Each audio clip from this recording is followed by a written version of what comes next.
ഭാരതത്തിൻ്റെ power ഹൗസായിരുന്ന west Bengal പാപ്പരായ കഥ മലയാളിക്കൊരു പാഠപുസ്തകമാണ്. തുടർച്ചയായി 34 വർഷം ഇടതുപക്ഷം ഭരിച്ച ബംഗാൾ കഴിഞ്ഞ 14 വർഷമായി മമതാ ബാനർജിയുടെ തൃണമൂൽ കോൺഗ്രസ് ഭരിച്ചിട്ടും എല്ലാ സ്റ്റാറ്റിസ്റ്റിക്സിലും താഴേക്ക് തന്നെ പോയിക്കൊണ്ടേയിരിക്കുന്നു. എന്നാൽ ബംഗാൾ അങ്ങനെ അധപ്പതിച്ച് പോകേണ്ടിയിരുന്ന ഒരു സംസ്ഥാനമായിരുന്നോ? അഫ്ഗാനിസ്ഥാനിൽ നിന്ന് പഞ്ചാബ് വഴി ഡൽഹി കീഴടക്കി ഭരിച്ച മുഗളന്മാരും ഇന്ത്യ കീഴടക്കാനെത്തിയ ബ്രിട്ടീഷുകാരും എന്തുകൊണ്ടാണ് അവരുടെ ആദ്യ ലക്ഷ്യമായി ബംഗാളിനെ കണ്ടതെന്നതും കൊൽക്കത്തയെ അവരുടെ ഭരണ വ്യാവസായിക തലസ്ഥാനമാക്കി എന്നതിൻ്റെയും ഉത്തരം ബംഗാൾ എന്ന വങ്കനാട് പ്രാചീന കാലത്ത് തന്നെ ഒരു സമ്പന്ന ദേശമായിരുന്നു എന്നതുകൊണ്ട് തന്നെയാണ്. മുഗൾ ഭരണകാലത്തിന് മുൻപേ തന്നെ ബംഗാളിൻ്റെ വസ്ത്രവ്യാപാര മേഖല ലോകമാകെ പ്രശസ്തമായിരുന്നു.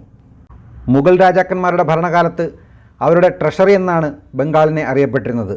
ധാക്കയും മുർഷിദാബാദുമായിരുന്നു മുഗൾ ഭരണകാലത്തെ ബംഗാളിലെ ഏറ്റവും പ്രധാനപ്പെട്ട വ്യാവസായിക നഗരങ്ങൾ. ലോകത്തിന് തന്നെ സിൽക്കും മുസ്ലിനും നിർമ്മിച്ച് കയറ്റി അയച്ചിരുന്നത് ബംഗാളിൽ നിന്നായിരുന്നു. അതിനുശേഷം 18-ാം നൂറ്റാണ്ടിൽ ഇന്ത്യയിലെത്തിയ ഈസ്റ്റ് ഇന്ത്യ കമ്പനിയും അവരുടെ വ്യവസായ കേന്ദ്രമായി കണ്ടതും ബംഗാളിനെയാണ്. അതുകൊണ്ട് തന്നെയാണ് അവർ ബംഗാളിലെ കൽക്കട്ടയെ തലസ്ഥാനമാക്കിയതും. ബ്രിട്ടീഷുകാർ വന്നതിന് ശേഷം ചണ വ്യവസായവും തേയിലത്തോട്ടവും കൂടി ബംഗാളിൽ വളർന്നു. കൂടാതെ റെയിൽവേക്ക് കൂടി ബ്രിട്ടീഷുകാർ മുൻഗണന നൽകിയപ്പോൾ ബംഗാളിൻ്റെ അഭിവൃദ്ധിക്ക് ആക്കം കൂടുകയാണുണ്ടായത്. ബ്രിട്ടീഷ് ഇന്ത്യയുടെ പവർ ഹൗസ് തന്നെയായിരുന്നു അക്കാലത്തെ ബംഗാൾ. പിന്നീട് ബംഗാൾ വിഭജനത്തിന് ശേഷം രണ്ടായി അതിൻ്റെ വ്യവസായ മേഖലയിലും സമ്പത്തിലും കുറവ് വന്നെങ്കിലും സ്വാതന്ത്ര്യത്തിന് ശേഷവും സവിശേഷമായ ഭൂപ്രകൃതി കൊണ്ടും വ്യാവസായിക പരിചയസമ്പന്നത കൊണ്ടും ബംഗാൾ ഇന്ത്യയുടെ വ്യാവസായിക ഹബ്ബായി തന്നെ തുടർന്നു പോന്നിരുന്നു. നോർത്ത് ഈസ്റ്റ് സംസ്ഥാനങ്ങളുമായും നേപ്പാളും ഭൂട്ടാനുമായും അതിർത്തി പങ്കിടുന്ന ബംഗാളിന് വിശാലമായ സമുദ്രതീരവും ഏറെ പ്രയോജനം നൽകുന്നുണ്ട്. ഒപ്പം ബംഗാളിൻ്റെ മറ്റൊരു വശത്ത് വിശാലമായ ടൂറിസം സാധ്യതയുള്ള ഹിമാലയൻ അതിർത്തിയുമുണ്ട്. മാത്രമല്ല ഇന്ത്യയിലെ തന്നെ ഏറ്റവും വലിയ രണ്ടാമത്തെ കൽക്കരിപ്പാടവും വെസ്റ്റ് ബംഗാളിലെ റാണിഗഞ്ചിലാണ് എന്നതും വെസ്റ്റ് ബംഗാളിനെ മറ്റ് സംസ്ഥാനങ്ങളെ അപേക്ഷിച്ച് മുന്നിലെത്താൻ എക്കാലവും സഹായിച്ചിട്ടുണ്ട്. ഇതുകൂടാതെ ചെമ്പും ലൈംസ്റ്റോണും ഗ്രാനൈറ്റും ഡോളമൈറ്റും തുടങ്ങിയവയുടെ ഉൽപ്പാദനവും ബംഗാൾ മേഖലയിൽ കൂടുതലാണ്. ഗ്ലോബൽ സൗത്തിലേക്ക് ഭാരതത്തിൻ്റെ മുഖമായി നിലനിൽക്കുന്ന കൊൽക്കത്തയ്ക്ക് തീരപ്രദേശത്തുള്ള ഹാൽദിയ തുറമുഖവും നിർണായകമായ ശക്തിയാണ്. നല്ല കാലാവസ്ഥയും ഹിമാലയത്തിൽ നിന്ന് ഉത്ഭവിക്കുന്ന നദികളുടെ സമ്പത്തും കാർഷിക മേഖലയ്ക്കും ബംഗാളിൽ ശക്തി പകരുന്നു. ഒപ്പം ജലഗതാഗത ക്രൂയിസ് ബോട്ടിങ്ങും ബംഗാളിലെ പ്രധാനപ്പെട്ട ഒരു വരുമാന മാർഗമാണ്. ബ്രിട്ടീഷ് ഇന്ത്യയുടെ കാലം മുതൽ ഇന്നും ബംഗാൾ ചണം തേയില ഉൽപ്പാദനത്തിൽ രാജ്യത്ത് തന്നെ മുൻപന്തിയിലാണ്. രാജ്യത്തെ തന്നെ ഏറ്റവും മികച്ച സാക്ഷരതാ നിരക്കായ 77% ബംഗാളിലെ ജനസംഖ്യ ഏതാണ്ട് 1.5 കോടിയുമാണ്. രാജ്യത്താകെയും ലോകത്തിന് തന്നെയും മാനവ വിഭവശേഷി സംഭാവന ചെയ്യാൻ കഴിയുന്ന തരത്തിലേക്ക് യുവശക്തിയുള്ള ബംഗാളിൽ IIT ഉൾപ്പെടെ ലോകപ്രശസ്തമായ നിരവധി വിദ്യാഭ്യാസ സ്ഥാപനങ്ങളുമുണ്ട്. റോഡ് റെയിൽ കണക്ടിവിറ്റിയിലും ബംഗാൾ എല്ലാ കാലത്തും മുൻപന്തിയിൽ തന്നെയായിരുന്നു. ഇതെല്ലാം ഉണ്ടായിരുന്ന സമ്പൽ സമൃദ്ധമായിരുന്ന ബംഗാളിൻ്റെ ഇന്നത്തെ അവസ്ഥ കൂടി എന്താണെന്ന് മനസ്സിലാക്കുന്ന ഈ ചെറിയൊരു ക്ലിപ്പിംഗ് കൂടി ഒന്ന് കണ്ടു നോക്കൂ. How Mamata Banerjee seems to be driving West Bengal's economy down. West Bengal, once a thriving economic hub, now finds itself in a precarious position. A major healthcare crisis is looming in West Bengal. Every time I read these kind of numbers for Bengal, my heart sinks with grief. അതെ, ഇടിമണലിൽ നിന്ന് ഇടിമണലിലേക്ക് താഴ്ന്ന് പാപ്പരായിക്കൊണ്ടിരിക്കുകയാണ് ഇന്നത്തെ ബംഗാൾ.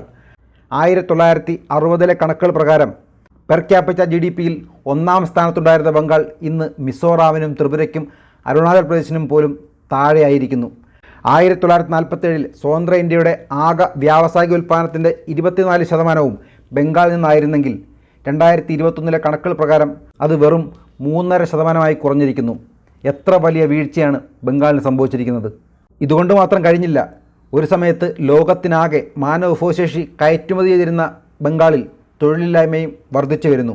2016 മുതൽ 2023 വരെ ബംഗാളിൽ 3 ലക്ഷം പേർക്ക് ഉണ്ടായിരുന്ന തൊഴിൽ നഷ്ടമായെന്ന് രേഖകൾ പറയുമ്പോൾ അതിന് കാരണം കേന്ദ്ര സർക്കാരാണ്, മോദിയാണ് എന്ന് പറയാൻ വായ തുറക്കുന്നവർ ഇതേ സമയത്ത് തന്നെ ഇതേ കാലയളവിൽ മഹാരാഷ്ട്രയിൽ 2.5 മില്യൺ പുതിയ തൊഴിലവസരം ഉണ്ടാക്കിയെടുത്തു എന്നതുകൂടി ചേർത്ത് വായിക്കണം. എന്തുകൊണ്ടാണ് മഹാരാഷ്ട്രയെയും ഗുജറാത്തിനെയും തമിഴ്നാടിനെയും ഉത്തർപ്രദേശിനെയും മറികടന്ന് 1-ാം സ്ഥാനത്ത് എന്നും നിലനിൽക്കേണ്ടിയിരുന്ന വെസ്റ്റ് ബംഗാളിന് ഈ അധോഗതി വന്നത്? 2011 മുതൽ ബംഗാൾ ഭരിക്കുന്ന മമതാ ബാനർജിയാണോ കാരണം? അതോ അതിനു മുമ്പ് 34 വർഷം തുടർച്ചയായി ബംഗാൾ ഭരിച്ച കമ്മ്യൂണിസ്റ്റ് പാർട്ടിയോ? വിശദമായി ഈ വീഡിയോയിലൂടെ നമുക്കത് മനസ്സിലാക്കാം. ബംഗാളിൻ്റെ GDP വിഹിതം 1947 10% നിന്ന് 2023 5-ലെത്തി നിൽക്കാൻ ഏറ്റവും പ്രധാനപ്പെട്ട കാരണം 1977 മുതൽ 2011 വരെ ബംഗാൾ ഭരിച്ച കമ്മ്യൂണിസ്റ്റ് പാർട്ടിയാണ്. വ്യക്തികൾക്ക് ഒരു പ്രാധാന്യവുമില്ല. കമ്മ്യൂണിസ്റ്റ് പാർട്ടി എന്ന ഈ സിസ്റ്റം തന്നെയാണ് ബംഗാളിനെ ഇല്ലാതാക്കിയ ആ ക്യാൻസർ. എല്ലാവർക്കും തുല്യ അവസരം ലഭിക്കുന്ന സമത്വസുന്ദര സോഷ്യലിസ്റ്റ് രാജ്യം സൃഷ്ടിക്കാമെന്ന ആഹ്വാനത്തിൽ വീണുപോയ തൊഴിലാളികളാണ് കമ്മ്യൂണിസ്റ്റ് പാർട്ടിയുടെ അടിത്തറ. എന്നാൽ ഇവരുടെ ഈ ആശയം ആത്മാർത്ഥമായി പണിയെടുക്കുന്നവരെ പോലും അലസന്മാരാക്കും എന്നതാണ് വസ്തുത. തൊഴിലാളി പ്രേമം പറഞ്ഞ് വൻകിട ബിസിനസ്സുകാരുടെ ഇൻവെസ്റ്റ്മെൻറ്റുകൾ ഇല്ലാതാക്കുക, ചെറുകിട വ്യവസായ സംരംഭങ്ങളെ പ്രോത്സാഹിപ്പിക്കുന്നു എന്ന് പറഞ്ഞ് അവരിൽ നിന്ന് ഗുണ്ടാപ്പിരിവുകൾ നടത്തുക, വലിയ ബിസിനസ്സുകൾ ചെയ്യുന്ന തൊഴിലാളികൾക്ക് ജീവിതമാർഗം കൊടുക്കുന്ന മുതലാളിമാരെ ക്രിമിനലുകളായി കണ്ട് എതിർക്കുക.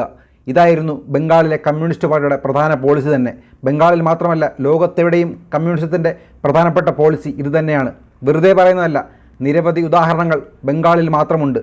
ഇന്ത്യ കണ്ട ഏറ്റവും വലിയ കോടീശ്വരന്മാരിൽ ഒരാളായ, ബിസിനസ്മാൻമാരിൽ ഒരാളായ ആദിത്യ ബിർളയെ തെരുവിൽ തടഞ്ഞു നിർത്തി കാറിൽ നിന്ന് വലിച്ചിറക്കി ആക്രമിച്ച് ഇട്ടിരുന്ന ഡ്രസ്സ് വലിച്ചു കീറി തെരുവിലൂടെ സിനിമയിൽ കാണുന്നത് പോലെ ജനങ്ങൾക്ക് മുമ്പിൽ പരിഹസിച്ച് നടത്തിച്ച ചരിത്രം ബംഗാളിലെ കമ്മ്യൂണിസ്റ്റ് പാർട്ടിക്കുണ്ട്. എന്തായിരുന്നു കാരണം? ആദിത്യ ബിർളയുടെ പല സ്ഥാപനങ്ങളിലും ബംഗാളിൽ ഉണ്ടായിരുന്നതുകൊണ്ട് ഭരണ പാർട്ടിയുടെ ബൂർഷാ ശത്രുഗണത്തിലായിരുന്നു ആദിത്യ ബിർള. അപമാനിക്കപ്പെട്ട അതേ ദിവസം ബംഗാളിൽ നിന്ന് ബോംബെക്ക് വിമാനം കയറിയ ആദിത്യ ബിർള പിന്നെ ബംഗാളിലേക്ക് വന്നിട്ടേയില്ലെന്ന് മാത്രമല്ല, ബംഗാളിൽ അദ്ദേഹത്തിനുണ്ടായിരുന്ന എല്ലാ സ്ഥാപനങ്ങളും പൂട്ടി ഉദ്യോഗസ്ഥരെ പിൻവലിക്കുകയും ചെയ്തു. ആയിരക്കണക്കിന് ബംഗാൾ സ്വദേശികളുടെ വരുമാനമാർഗം ഇല്ലാതായി എന്നല്ലാതെ ആദിത്യ ബിർളയ്ക്ക് എന്തെങ്കിലും നഷ്ടമുണ്ടായോ? ഇല്ലെന്ന് മാത്രമല്ല, ആദിത്യ ബിർളയുടെ അനുഭവം പാഠമാക്കി പല വ്യവസായികളും കമ്മ്യൂണിസ്റ്റ് ഭരണകാലത്ത് ബംഗാൾ വിട്ടോടി രക്ഷപ്പെട്ടു. രാജ്യത്തെ പ്രധാനപ്പെട്ട തൈല നിർമ്മാതാക്കളായ Brooke Bond, ICI India, JK tyres, Philips electronics ഒക്കെയും കമ്മ്യൂണിസ്റ്റ് ഭരണകാലത്ത് 90കളിൽ തന്നെ സഹികെട്ട് ബംഗാൾ ഉപേക്ഷിച്ച വ്യവസായികളിൽ ചിലർ മാത്രമാണ്. അങ്ങനെ മുതലാളികളില്ലാതായി, തൊഴിൽശാലകൾ അടച്ചുപൂട്ടി, തൊഴിലുകളില്ലാതെ യുവാക്കൾ നാടുവിടാനും ബംഗാളിൽ കുടുംബങ്ങൾ പട്ടിണിയിലാവാൻ തുടങ്ങി. പക്ഷേ ഉണക്കമീൻ്റെ ഗന്ധം പോലെയാണല്ലോ കമ്മ്യൂണിസ്റ്റ് പാർട്ടി. സ്വന്തം ആളുകൾക്ക് അതിൻ്റെ രൂക്ഷഗന്ധം അറിയാൻ കഴിയില്ലല്ലോ. കാരണം അവരുടെ അണികൾക്ക് ട്രേഡ് യൂണിയനുകൾ ഉണ്ടല്ലോ. പാവപ്പെട്ട തൊഴിലാളികളെ ഇരകളാക്കി ട്രേഡ് യൂണിയൻ മുതലാളിമാരായ ഇടതുപക്ഷ അണികൾ ഗുണ്ടായിസം കാട്ടി പണമുണ്ടാക്കിക്കൊണ്ടേയിരുന്നു. പക്ഷേ അപ്പോഴും സമരങ്ങളും ബന്ധും ഹർത്താലും കാരണം പണം മുടക്കുന്ന മുതലാളിയും ദൈനംദിന തൊഴിൽ ചെയ്ത് ജീവിക്കുന്ന പാവപ്പെട്ട തൊഴിലാളികളും തകർന്നുകൊണ്ടേയിരുന്നു. കമ്മ്യൂണിസ്റ്റ് പാർട്ടിയുടെ ഭരണകാലത്ത് പോലും ഓരോ വർഷവും 600 മുതൽ 800 ട്രേഡ് യൂണിയൻ സമരങ്ങൾ വരെയാണ് ബംഗാളിൽ റിപ്പോർട്ട് ചെയ്തിരുന്നത്. ബംഗാളിൽ നിരവധി കമ്പനികൾക്ക് ഈ കമ്മ്യൂണിസ്റ്റ് പാർട്ടി കാരണം പൂട്ട് വീണുകൊണ്ടേയിരുന്നു. ഈ തൊഴിലാളി സമരങ്ങൾ കാരണം വിവിധ വ്യവസായശാലകളുടെ പ്രൊഡക്ഷൻ കുറയുകയാണുണ്ടായത്. എന്നാൽ അപ്പോൾ പോലും വേതനത്തിൽ വർധനവിനായി സമരങ്ങൾ ഇവർ തുടരുകയും ചെയ്തു. ഭരണത്തിൽ വരും മുമ്പേ തന്നെ മോഹന വാഗ്ദാനങ്ങൾ നൽകി കമ്മ്യൂണിസ്റ്റ് പാർട്ടിയുടെ സമരങ്ങൾ കാരണം 1955-56 24% പ്രൊഡക്ഷൻ ഉണ്ടായിരുന്ന ബംഗാളിൻ്റെ വ്യവസായ മേഖലയിലെ പ്രൊഡക്ഷൻ 1971 തന്നെ 13 കുറഞ്ഞു. അതായത് തൊഴിലാളികൾക്ക് വേണ്ടി എന്ന പേരിൽ കമ്മ്യൂണിസ്റ്റ് ട്രേഡ് യൂണിയൻ മുതലാളിമാർ നടത്തുന്ന സമരം തൊഴിലാളികളുടെ ജീവിതത്തെ തന്നെയാണ് ബാധിച്ചത്. നിരവധി മുതലാളിമാരുടെ ജീവിതം തന്നെ തകർന്നു. മറ്റു ചിലർ മറ്റ് സംസ്ഥാനങ്ങളിലേക്കും രാജ്യങ്ങളിലേക്കും ചേക്കേറി. പിന്നീട് 90കളിൽ മൻമോഹൻ സിംഗ് നരസിംഹറാവു സർക്കാരിൻ്റെ ലിബറലൈസേഷൻ പോളിസി ചില മാറ്റങ്ങൾ രാജ്യത്താകെ തൊഴിൽ മേഖലയിൽ കൊണ്ടുവന്നെങ്കിലും കമ്മ്യൂണിസം എന്ന ക്യാൻസർ ആഴത്തിൽ പതിഞ്ഞുപോയ ബംഗാളിൽ മുതലാളിമാർക്കും വ്യവസായശാലകൾക്കുമെതിരെയുള്ള സമരം തുടർന്നുകൊണ്ടേയിരുന്നു. 2006 ടാറ്റ ഗ്രൂപ്പ് ബംഗാളിനെ ഈ കഷ്ടതയിൽ നിന്ന് രക്ഷിക്കാൻ ലോകത്തിലെ തന്നെ ഏറ്റവും വിലക്കുറവുള്ള നാനോ കാർ നിർമ്മിക്കാൻ ബംഗാളിനെ തിരഞ്ഞെടുത്തത്. മുതലാളിമാർക്കെതിരെയുള്ള തുടർച്ചയായ സമരങ്ങൾ ഇൻവെസ്റ്റ്മെൻറ്റുകൾ ഇല്ലാതാക്കി നാടിനെ നശിപ്പിച്ചു എന്ന തിരിച്ചറിവുകൊണ്ടാണോ അതോ ടാറ്റ ഗ്രൂപ്പിൽ നിന്ന് പണം വാങ്ങിയാണോ? എന്തായാലും ഇത്തവണ കമ്മ്യൂണിസ്റ്റ് പാർട്ടി ടാറ്റയ്ക്കൊപ്പം ഉണ്ടായിരുന്നു. സിംഗൂരിൽ ടാറ്റയ്ക്ക് ഫാക്ടറി നിർമ്മിക്കാൻ സ്ഥലം നൽകിയത് കൃഷിഭൂമി ആയതുകൊണ്ടും ഇതേ കമ്മ്യൂണിസ്റ്റ് പാർട്ടി പടർത്തിവിട്ട മുതലാളിത്ത വിരുദ്ധ ക്യാൻസർ മനസ്സിലുണ്ടായിരുന്നതുകൊണ്ടും നാട്ടുകാർ ടാറ്റയ്ക്കും സ്ഥാപനത്തിനും എതിരായി. ആ അവസരം മുതലാക്കി ഇന്നത്തെ മുഖ്യമന്ത്രി മമതാ ബാനർജി മുൻകാലങ്ങളിൽ കമ്മ്യൂണിസ്റ്റ് പാർട്ടി എന്താണോ ചെയ്തത് അതുതന്നെ ജനങ്ങൾക്കൊപ്പം നിന്ന് ആവർത്തിച്ചു. തൊഴിലാളിക്കും കർഷകർക്കും ഒപ്പം നിന്ന് പുതിയ ബിസിനസ് സംരംഭങ്ങൾ നാട്ടിൽ വരുന്നതിൻ്റെ ആവശ്യകത അവരെ ബോധ്യപ്പെടുത്താൻ ശ്രമിക്കുന്നതിന് പകരം എരുതിയിൽ വീണ്ടും എണ്ണയൊഴിച്ച് മുതലാളിത്ത വിരുദ്ധത ആളിക്കത്തിച്ച് സമരം ചെയ്ത് ടാറ്റയെ ബംഗാളിൽ നിന്നും ഓടിച്ചു.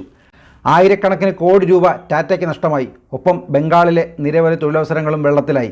ടാറ്റ ഗുജറാത്തിലേക്ക് പോയി നാനോ കാറിൻ്റെ പ്ലാന്റ് സ്ഥാപിക്കുകയും കാറുകൾ പുറത്തിറക്കി വിറ്റ് ലാഭമുണ്ടാക്കുകയും ചെയ്തു. ഗുജറാത്ത് സർക്കാരിന് നികുതി വരുമാനവും ഗുജറാത്തിലുള്ളവർക്ക് ജോലിയും ലഭിച്ചു. നഷ്ടം വീണ്ടും ബംഗാളിന് മാത്രം.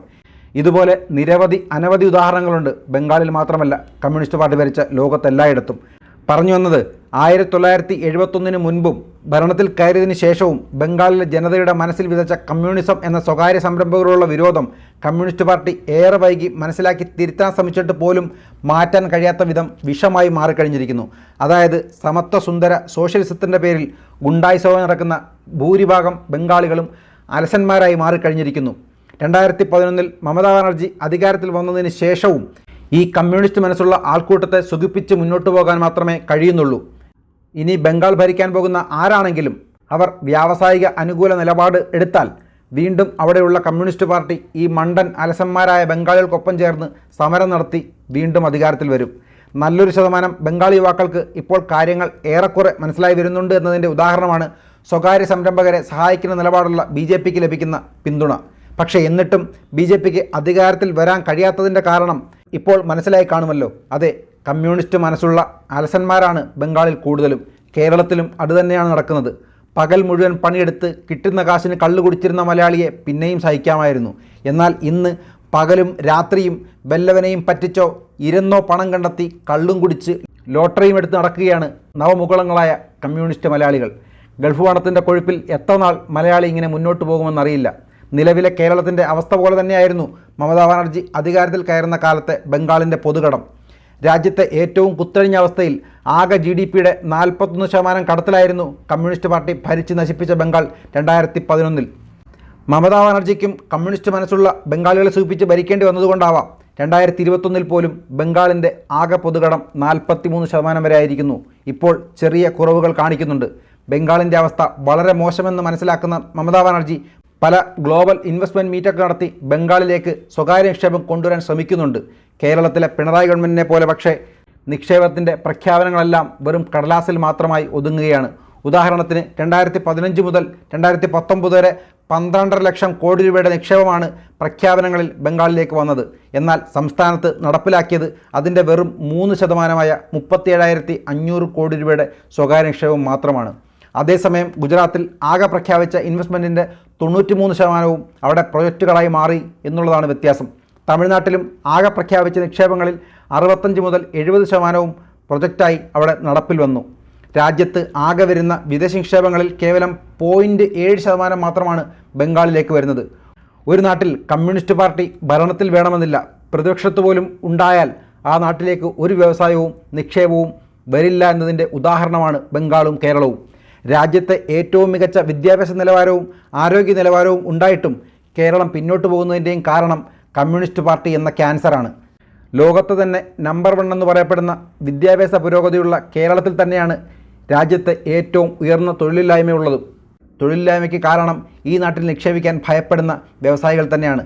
നാസ എന്ന അമേരിക്കൻ ദേശീയ ഏജൻസിക്ക് പോലും ചെയ്യാൻ കഴിയാത്ത കാര്യങ്ങൾ എലോൺ മസ്ക് എന്ന സ്വകാര്യ സംരംഭകൻ ഒറ്റയ്ക്ക് ചെയ്യുന്നത് കാണുമ്പോഴെങ്കിലും മലയാളി മനസ്സിലാക്കണം, എല്ലാ കാലത്തും സ്വകാര്യ സംരംഭകരെ എതിർത്തും പണമുള്ളവരെ ശത്രുവായി കണ്ടും കേരളത്തിന് ഒരിക്കലും വളരാൻ കഴിയില്ല. ഏതൊരു പാർട്ടിയാണെങ്കിലും ഭരണപക്ഷത്തായാലും പ്രതിപക്ഷത്തായാലും രാജ്യത്തിനും സംസ്ഥാനത്തിനും വേണ്ടി 20 വർഷം മുമ്പിലേക്കുള്ള ഒരു വിഷൻ ഡോക്യുമെൻ്റ് തയ്യാറാക്കി അതിനുവേണ്ടി ഒരേ മനസ്സോടെ പ്രവർത്തിക്കണം. അല്ലാതെ പ്രതിപക്ഷത്തിരിക്കുമ്പോൾ എതിർക്കുക, ഭരണപക്ഷത്ത് വരുമ്പോൾ നടപ്പിലാക്കുക, തിരിച്ച് വീണ്ടും പ്രതിപക്ഷത്തേക്ക് പോകുമ്പോൾ വീണ്ടും എതിർക്കുക എന്ന നയം കൊണ്ട് നാടിന് എത്രത്തോളം നഷ്ടമുണ്ടായി എന്ന് ചിന്തിക്കുക. അതിന് ഒരു ഉദാഹരണം മാത്രമാണ് കേരളത്തിൻ്റെ വിഴിഞ്ഞം. കൂടുതൽ പറയണ്ടല്ലോ. പക്ഷേ എന്നിട്ടും ഒരു ചോദ്യം ബാക്കിയാണ്. ഇത്രയും മോശം ഭരണം കാഴ്ചവെച്ചിട്ടും ഇവർക്ക് എങ്ങനെയാണ് ബംഗാളിലും കേരളത്തിലും തുടർ ഭരണം കിട്ടുന്നത്? അതിൻ്റെ ഉത്തരം കൂടി പറഞ്ഞ് ഈ വീഡിയോ അവസാനിപ്പിക്കാം. കേരളത്തിലെ കിറ്റും പെൻഷനും പോലെയുള്ള ചില കണ്ണിൽ പൊടിയിടൽ പരിപാടിയും കേന്ദ്ര ഗവൺമെൻറ്റിൻ്റെ സോഷ്യൽ വെൽഫെയർ സ്കീമുകളുടെ പേര് മാറ്റിയുള്ള വിതരണവും ഗുണ്ടാരാജുമാണ് ഇവരുടെ ഭരണം ബംഗാളിലും കേരളത്തിലും നിലനിർത്താൻ അവരെ സഹായിക്കുന്നത്. പക്ഷേ അതിനുവേണ്ടി കമ്മ്യൂണിസ്റ്റ് പാർട്ടി തുടരുന്ന ഒരു പൊളിറ്റിക്കൽ സ്ട്രാറ്റജി കൂടിയുണ്ട് എന്നാണ് ഗവേഷകനായ പാർത്ഥ ചാറ്റർജി പറയുന്നത്. കമ്മ്യൂണിസ്റ്റ് പാർട്ടി അവരുടെ അടിത്തറ ശക്തമാക്കി നിലനിർത്താൻ അവർ ഭരിക്കുന്ന ഇടങ്ങളിൽ ജാതിയില്ലാത്ത, ക്ലാസുകളില്ലാത്ത, ലിംഗരഹിതമായ ഒരു രാഷ്ട്രീയ സമൂഹത്തെ സൃഷ്ടിച്ചെടുക്കും. ഉദാഹരണത്തിന് ബംഗാൾ എടുത്താൽ ബംഗാളിലെ സാധാരണ ജനങ്ങളിൽ തന്നെ 3 വിഭാഗമാണുള്ളത്. ഒന്നാമത്തേത് ഒരു സ്ഥിര വരുമാന മാർഗമില്ലാതെ ദിവസവേതനത്തിൻ്റെ അടിസ്ഥാനത്തിൽ ജോലി ചെയ്യുന്നവർ. രണ്ടാമത്തെ വിഭാഗം ചെറിയ ചെറിയ ബിസിനസ്സുകളും വ്യാപാരവും ചെയ്ത് ജീവിക്കുന്നവർ. മൂന്നാമത്തെ വിഭാഗം ഗ്രാമീണ മേഖലയിൽ ജീവിക്കുന്നവരും കർഷകരും. ഈ 3 വിഭാഗത്തിനും സർക്കാരുകളുടെ സഹായമില്ലാതെ അവരുടെ ജീവിതം ഒരു ദിവസം പോലും മുന്നോട്ട് കൊണ്ടുപോകാനാകില്ല. ഇവർക്ക് ഭരിക്കുന്ന പാർട്ടിയുടെ പ്രാദേശിക നേതാക്കളുടെ സഹായമില്ലാതെ നിലനിൽക്കാനുമാകില്ല. അങ്ങനെ ഭരിക്കുന്ന പാർട്ടിയുടെ പ്രാദേശിക നേതൃത്വത്തിൻ്റെ സഹായത്തോടെയാണ് ഇവർക്ക് സർക്കാരിൻ്റെ വിവിധ പദ്ധതികളിൽ അംഗത്വം പോലും കമ്മ്യൂണിസ്റ്റ് പാർട്ടി നൽകിയിരുന്നത്. മമതാ ബാനർജി കുറച്ചുകൂടി വിശാലവും സിസ്റ്റമാറ്റിക്കുമായ രീതിയിൽ ഈ പ്രാദേശിക പാർട്ടി കേഡർ സംവിധാനത്തെ സിൻഡിക്കേറ്റുകളായി ഉപയോഗിക്കുന്നു. നഗരമേഖലയിലും ഗ്രാമീണ മേഖലയിലും വെവ്വേറെ രീതിയിലാണ് ഇതിൻ്റെ പ്രവർത്തനം.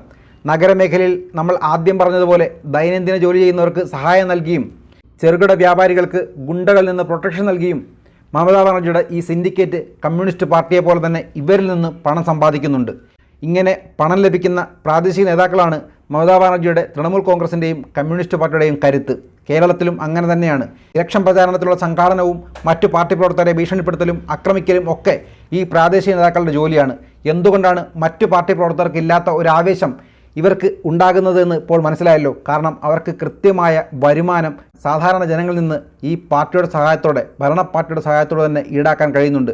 ഗ്രാമീണ മേഖലയിൽ സർക്കാർ അവർക്ക് സൗജന്യമായി നൽകുന്ന സ്കീമുകൾക്ക് പോലും ഈ പ്രാദേശിക നേതാക്കളുടെ സിൻഡിക്കേറ്റ് കമ്മീഷൻ വാങ്ങുകയും ചെയ്യും. തടസ്സമില്ലാതെ കിട്ടാൻ ചെറിയൊരു വിഹിതം നൽകാൻ ഈ പാവപ്പെട്ടവർ തയ്യാറുമാണ്, അല്ലെങ്കിൽ ഭയത്തോടെ കൊടുത്തുപോരുന്നു.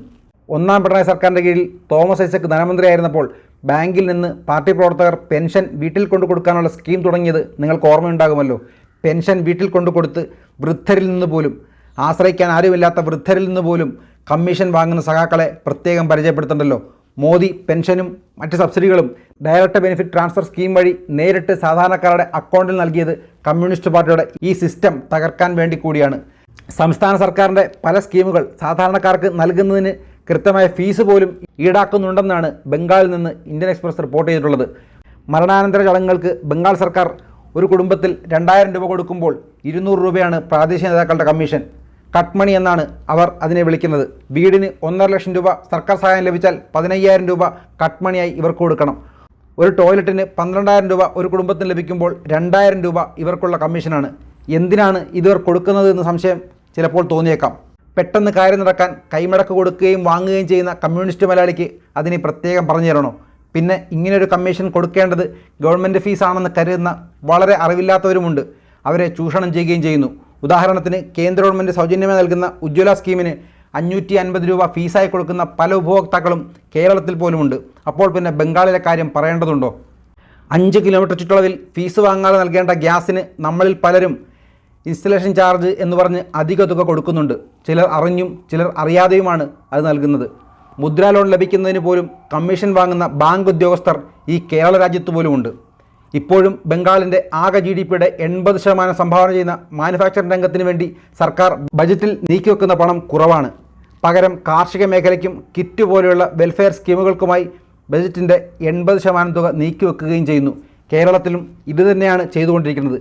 കയ്യിലില്ലാത്ത പണം കടം വാങ്ങി പറ്റിപ്പ് തട്ടിപ്പ് കിറ്റുകൾക്ക് വേണ്ടി ചെലവഴിക്കുകയാണ്.